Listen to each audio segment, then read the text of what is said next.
புதுச்சேரியின் பல்வேறு இடங்களில் கனமழை வெளுத்து வாங்கியது. இதனிடையே பலத்த காற்றும் வீசியதால் நெடுஞ்சாலையின் அறிவிப்பு பலகை சரிந்து விழுந்துள்ளது. அந்த காட்சிகளை நாம் முதலில் பார்க்கலாம்.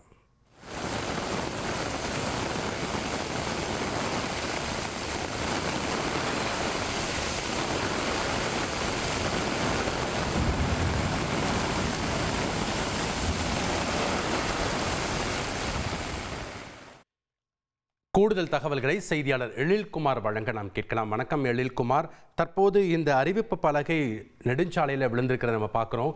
இதனால போக்குவரத்து எதுவும் பாதிக்கப்பட்டதா, யாருக்கேனும் பாதிப்பு ஏற்பட்டதா, விவரங்களை பதிவு பண்ணுங்க.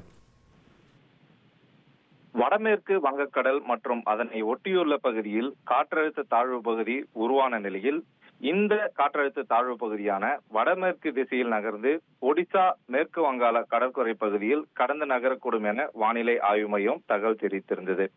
மேலும் காற்றழுத்த தாழ்வு பகுதியின் காரணமாக வரும் 2ஆம் தேதி வரை தமிழகம் மற்றும் புதுச்சேரியில் மழை பெய்யக்கூடும் என வானிலை ஆய்வு மையம் அறிவித்திருந்தது. இந்நிலையில் இன்று காலை முதல் புதுச்சேரியில் கடுமையாக வெயில் வாட்டி வதைத்தது.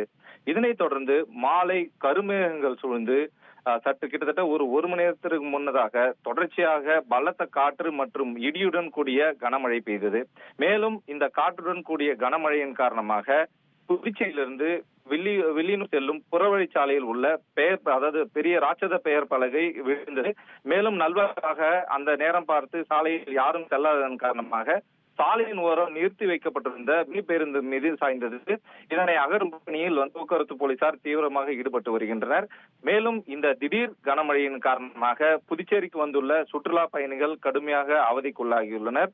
இந்த திடீர் மழையின் காரணமாக புதுச்சேரி குளிர்ச்சியான சூழல் ஏற்பட்டுள்ளது என்றே கூற வேண்டும்.